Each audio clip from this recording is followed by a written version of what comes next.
Hello बच्चों, let's read the question. Question says 4 point A 1 comma minus 1 comma 1, B 1 comma 3 comma 1, C 4 comma 3 comma 1 and D 4 comma minus 1 comma 1.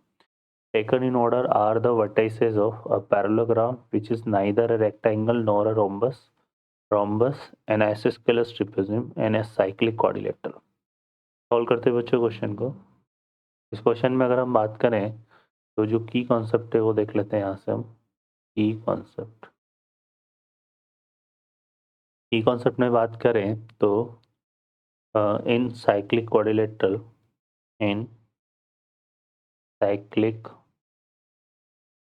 quadrilateral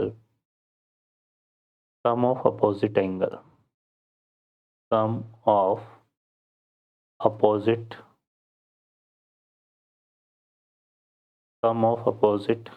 angle equal to क्या होता है 180 degree. Solve करते हैं question को.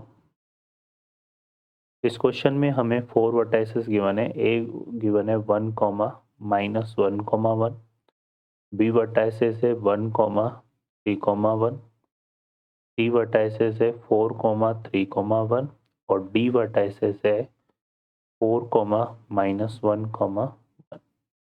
अगर हम इसमें देखें यहाँ पर क्या फाइंड आउट करें. अगर हम इसमें फाइंड आउट करते हैं सबसे पहले ए बी वेक्टर.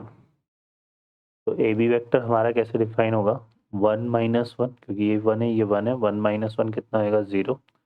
तो 1 माइनस 1 क्या आएगा आई के. फिर प्लस 3 माइनस माइनस प्लस हो जाएगा तो 3 प्लस 1 जे के और 1 माइनस 1 के के. तो ये इक्वल टू कितना हो गया 4 जे के. ठीक है. अब आते हैं हम किस पर बी सी वैक्टर पर. बी सी वैक्टर की बात करें तो यह आएगा 4 माइनस 1 आई कैप, 3 माइनस 3 जे कैप और 1 माइनस 1 के कैप. तो ये कितना हो गया 3 आई कैप. अब हम बात करते हैं इसमें क्या बी सी वैक्टर आ गया. अब हम बात करते हैं किसकी सी डी वैक्टर. तो सी डी वैक्टर अगर हम निकालें यहाँ से तो 4 minus 4 i cap minus 1 minus 3 J cap और 1 माइनस 1 के कैप. तो ये कितना हो गया माइनस का 4 जे कैप. फिर हम निकाल लेते हैं डी ए वैक्टर. तो डी ए वैक्टर आएगा हमारे पास 1 minus 4 i cap minus 1 minus minus plus हो जाएगा के कैप और 1 माइनस 1 के कैप. तो ये हमारे पास कितना आ जाएगा माइनस का 3 आई कैप. ठीक है भाई. तो ये हमारे पास आ गया. अब हम यहाँ से बात करें तो हमें क्या मिल रहा है इसमें ए बी वैक्टर. ये ए बी वैक्टर आ गया, ये बी सी वैक्टर आ गया.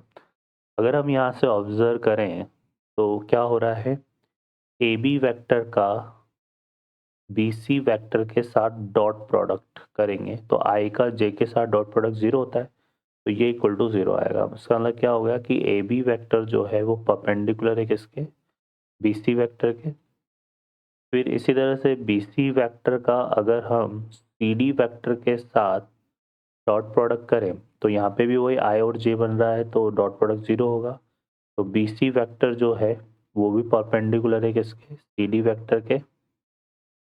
फर्दर अगर हम देखें यहाँ पर तो सी डी वैक्टर का डी ए वैक्टर के साथ, ठीक है, सी डी वैक्टर का डी ए वैक्टर के साथ अगर डॉट प्रोडक्ट करें तो वो भी 0 आएगा क्योंकि सी डी में आई आ रहा है और डी ए में सॉरी सी डी में जे आ रहा है और डी ए में आई का जे के साथ डॉट प्रोडक्ट 0 होगा तो ये तो 0 आ जाएगा.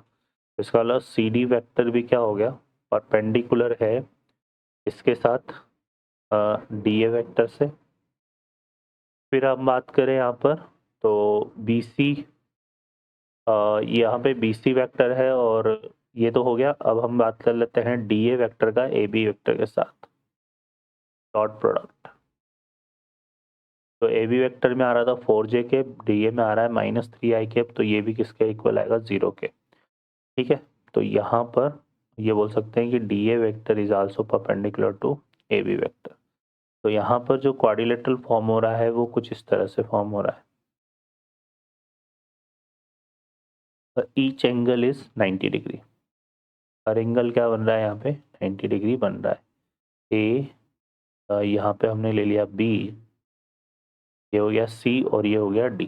AB का BC के साथ डॉट प्रोडक्ट भी 0 आ रहा था, BC का CD के साथ डॉट प्रोडक्ट है ना, CD का DA के साथ डॉट प्रोडक्ट और DA का AD के साथ डॉट प्रोडक्ट। तो हर एंगल क्या आ रहा है 90 डिग्री आ रहा है।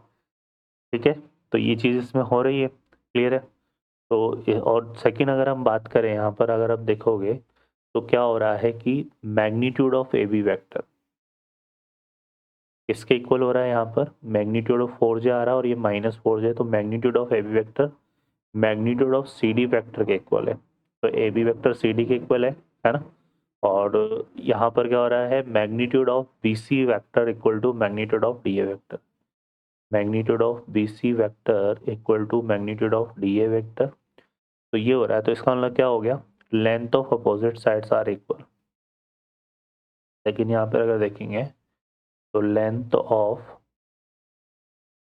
Opposite side are equal. तो ये जो क्वाड्रिलेटरल बन रहा है यहाँ पर ABCD, वो क्या है, एक रेक्टेंगल है। ठीक है, क्योंकि रेक्टेंगल में हर एंगल 90 डिग्री का होता है, अपोजिट साइड की लेंथ क्या होती है, इक्वल होती है। सेकेंड हम बात करें यहाँ पर, तो अब रेक्टेंगल तो यहाँ के ऑप्शन में है नहीं। फर्स्ट ऑप्शन में पैरेललोग्राम की बात कर रहा है, सेकंड में रोम्बस की, थर्ड में आइसोस्केलस ट्राइप्रिज्म की। साइक्लिक क्वाड्रिलेटरल में क्या होता है, साइक्लिक क्वाड्रिलेटरल में क्या होता है, sum of opposite angle equal to 180 degree, sum of opposite angle equal to 180 degree. तो ये जो है ना, यहाँ पर देखो ये 90 है, ये 90 है, ये 90 है, ये 90 है, तो ये इसको सेटिस्फाई कर रहा है ना। 90 + 90 180 हो रहा है, इधर भी 90 + 90 180 हो रहा है। तो हम ये बोल रहे थे क्वाड्रिलेटरल ABCD क्या हो जाएगा, ये आल्सो साइक्लिक क्वाड्रिलेटरल। क्या बन जाएगा, ये साइक्लिक क्वाड्रिलेटरल। ठीक है, तो ऑप्शन जो है हमारा D करेक्ट हो जाएगा। ओके बच्चों, I hope you understand well, best of luck, thank you.